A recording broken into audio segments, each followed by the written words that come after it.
Welcome into another episode of the Wolverine TV Recruiting Podcast. I'm your host, EJ Holland. Alongside me is my co-host, Tim Verkees. Last week, we did a 7-on-7 draft of Michigan recruiting targets.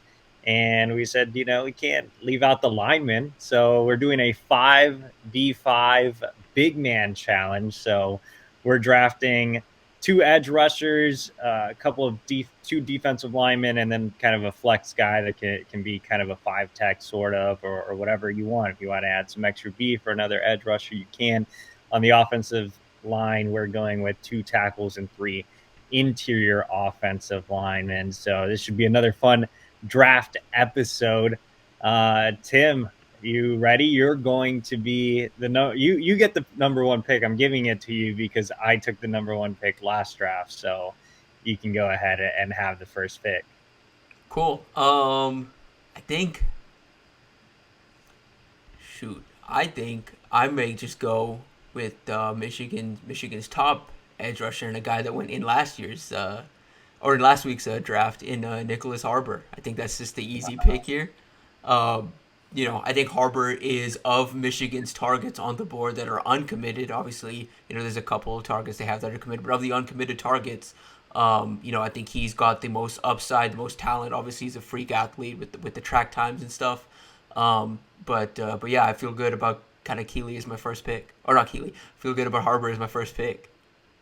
Yeah, see, Tim just did it to spite me because I took Harbaugh last week and everybody loved it.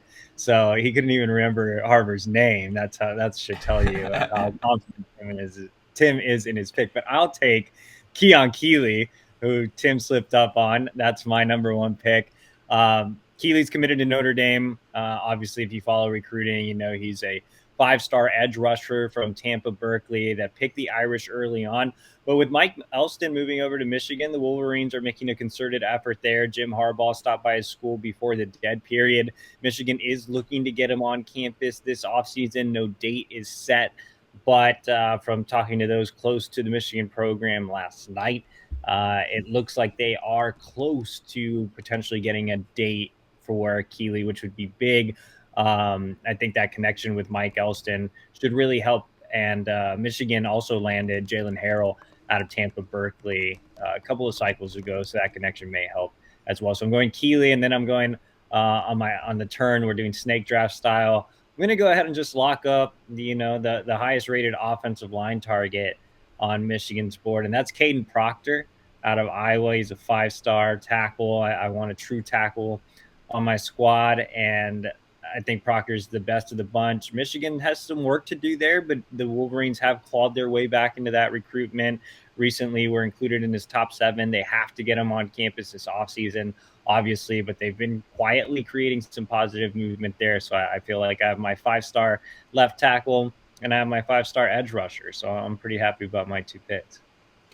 Yeah, I was gonna say I think O tackle is probably a good spot to go because that board is so much smaller than the edge board, obviously.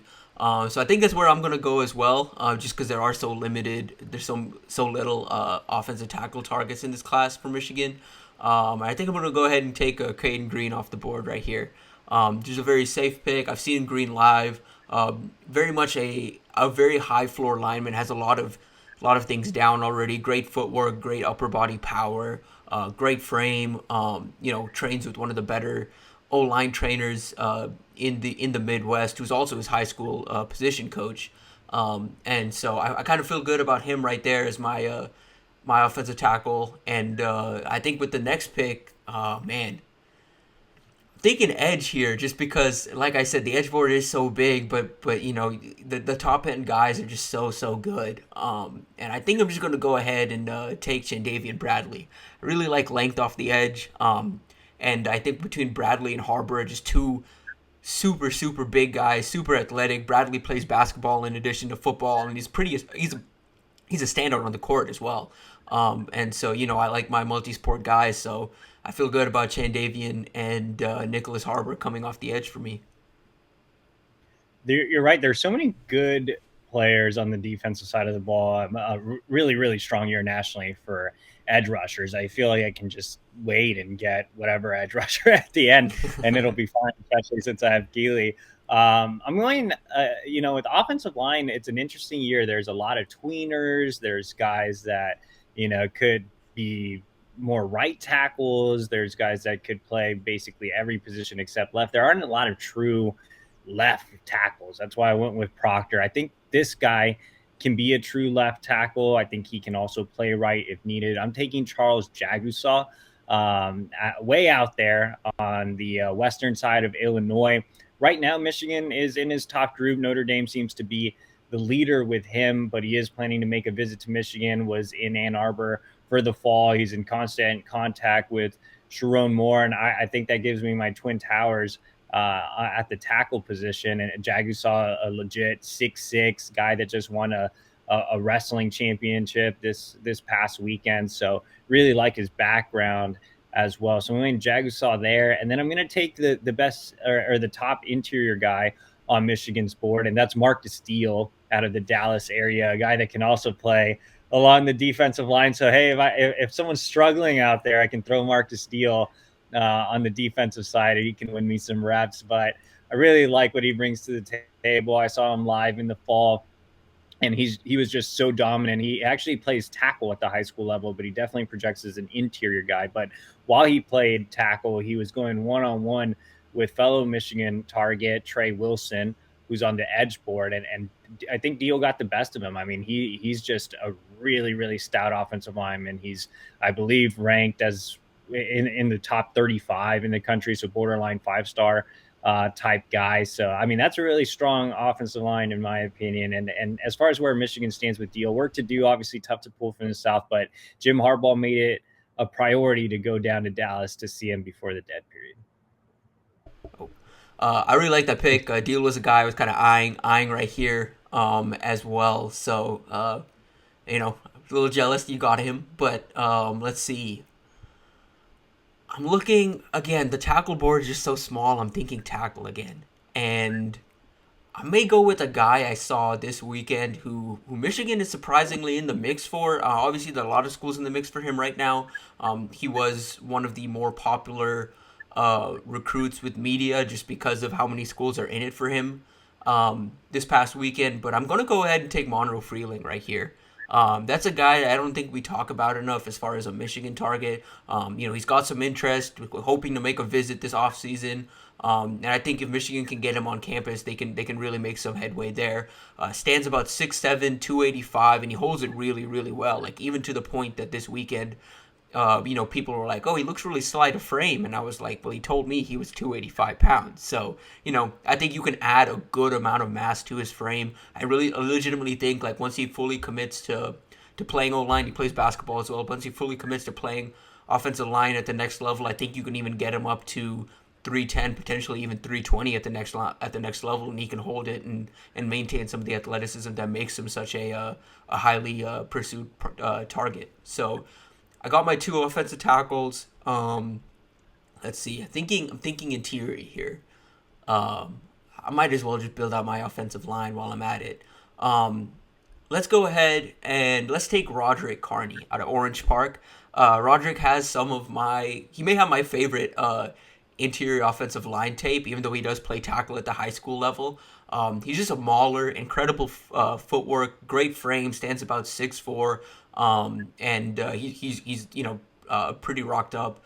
I think he's the type of guy that you can plug in pretty much immediately and play. And again, if he really needs to slide outside and play some tackle, if one of my two tackles is struggling, he can do that. But he more than likely projects to the interior of the offensive line. So I feel good about Carney on right on the inside of either Caden Green or Monroe Freeling.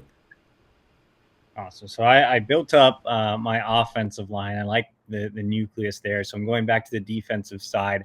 I haven't drafted anybody since Keon Keeley. I'm going to go with two guys on the defensive side.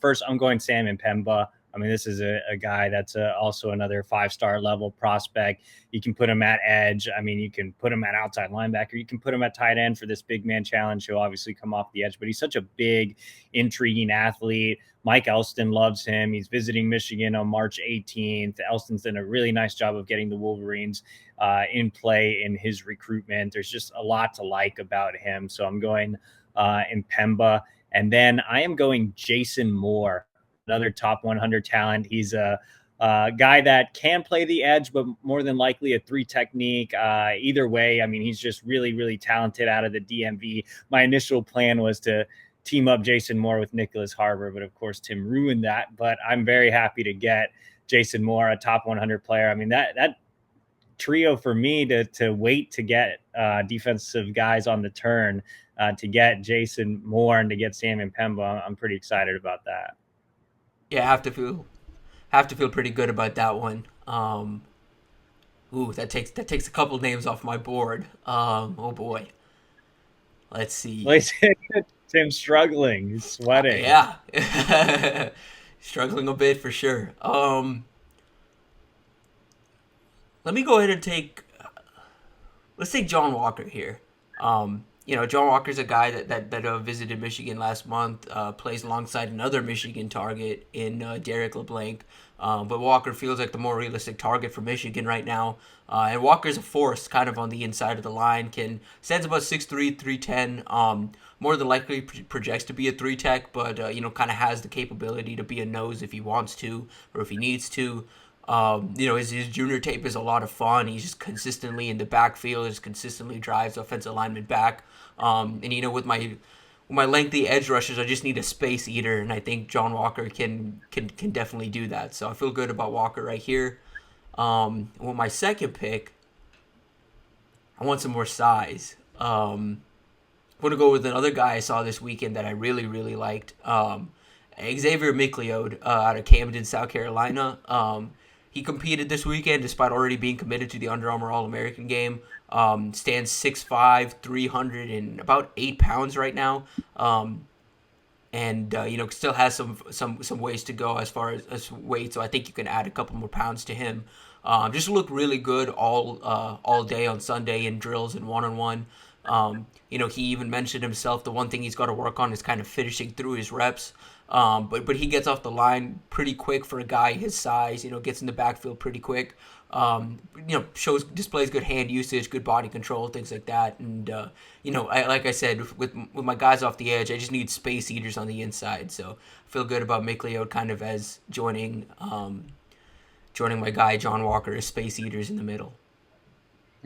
Definitely. So yeah, I think Tim kind of nailed it. It's really interesting to see. There's a lot of edge rushers. There's a lot of guys that could be more 3 techs or 5 techs and edge rushers, so kind of in betweeners as well. But it's tough to find true space eaters. So I'm going to go ahead and take one here. I'm going to take Jamal Jarrett.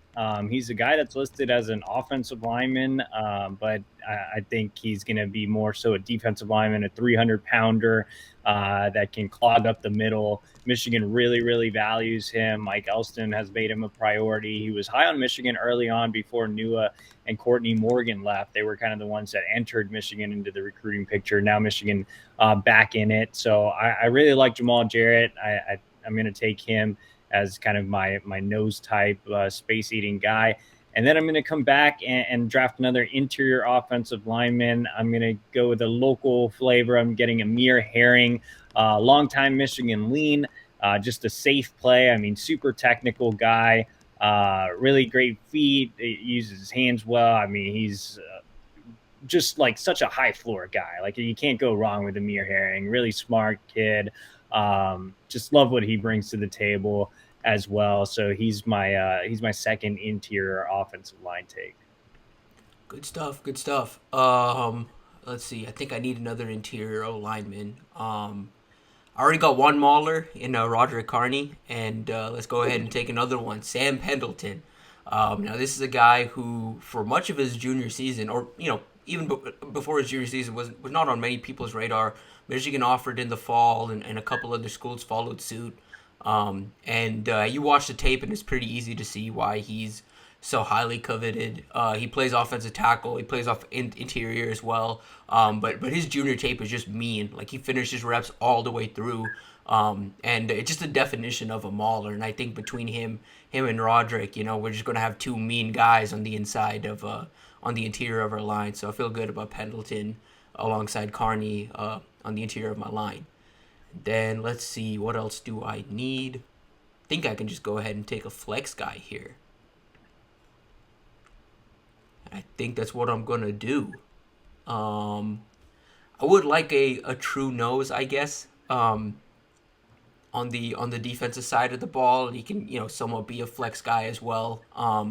Jordan Hall from Jacksonville West Side. Again, just a massive, massive frame. 6'4", borderline 6'5", 300 pounds.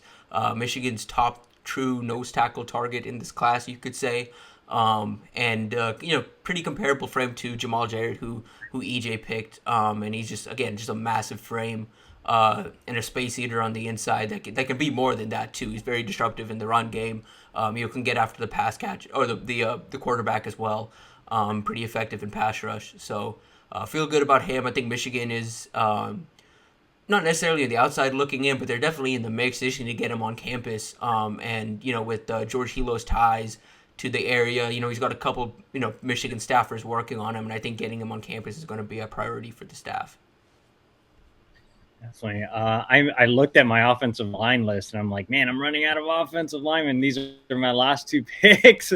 I'm just gonna take like the biggest guy out there. Like this guy, he's gonna get off the bus. He's gonna intimidate people. He can play guard if his height doesn't hinder him. He can be a right tackle. So I'm gonna take more of a flex guy along the offensive line. I have two true tackles in Charles Jagusaw, Caden Proctor. I have two true interior guys in Marcus Deal and Amir Herring. So I'm taking Logan Reichert out of Kansas City, a guy that is just massive, 6'7", 345 pounds. Like, let's just throw him out there and let's go. I think that's a good offensive line group. And then for my last pick on the defensive side, so I have a big space eater in Jamal Jarrett. I have a guy that projects as an athletic 3 in Jason Moore. I have Keon Keeley and Sam Pemba coming off the edge. I'm going to take a guy that is being recruited in kind of that Aiden Hutchinson role, so another edge rusher, but more of a bigger guy. I'm taking Anthony James, who's currently committed to Texas A&M. Michigan has made him a priority. He's originally from Flint, Michigan. He visited for the game against Ohio State, is looking to get back on campus this offseason. So I like James. I like his skill set. I like that he brings versatility to my roster. So that rounds out my team. Tim, do you still have a pick left, or was that my last one? I think I have a pick left, correct. Okay. And I believe it is a interior offensive lineman. I need one more there. And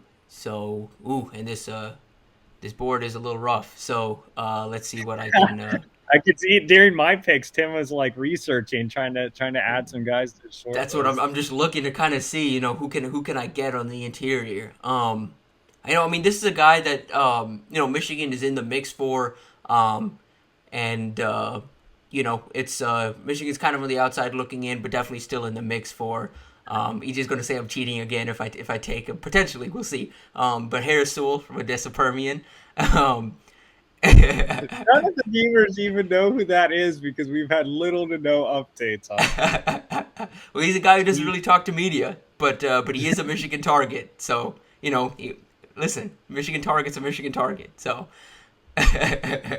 Cheating Tim. So Tim, go over your team again. Kind of list out who you have on offense, who you have on defense. So offensive side of the ball, my two tackles are Caden Green and Monroe Freeling. My three interior guys are Sam Pendleton, Roderick Carney, and Harris Sewell. On the defensive side of the ball, my two edge rushers are Nicholas Harbaugh and David Bradley. And then on the interior, I've got Jordan Hall, John Walker, and Xavier McLeod. Okay, my group that doesn't include cheating. My offensive line is Caden Proctor, Charles Jagusaw, Amir Herring, Marcus Deal, and Logan Reichert.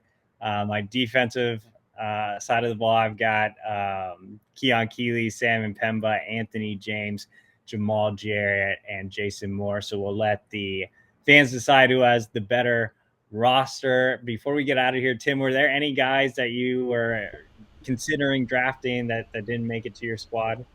I think the only names that didn't make it were pretty much on the defensive side of the ball. Obviously I think Adepoju Adebawore from North Kansas City was one.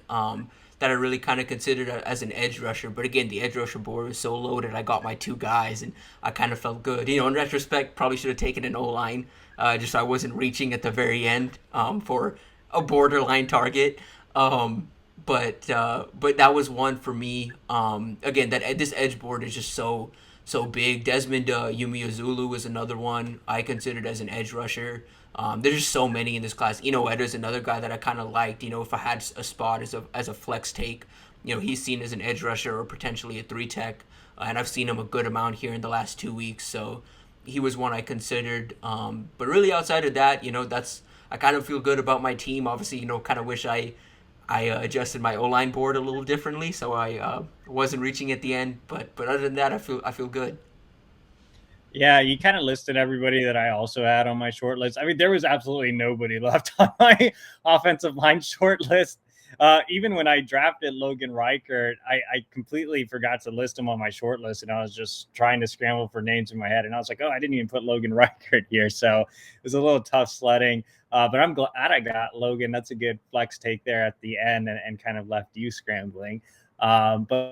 But on the defensive side of the ball, the one guy I was really interested to take as a potential flex tape, especially to pair with a guy like Sam Mpemba, would be By Job out of Oklahoma. I mean, he's also a guy like Mpemba that plays 7-on-7 and can be a tight end that can just be a real mismatch athlete out there. So, Michigan recently offered. So if you don't know who By Job is, I definitely go check him out. He's an athletic specimen. And you mentioned, Eda is another guy kind of like that, just really long guys that Michigan's high on. So yeah, that rounds out our team. Make sure to vote. I think I won the skill position. I think people made it clear that I was dominant in that draft. So you guys can make it clear to Tim again.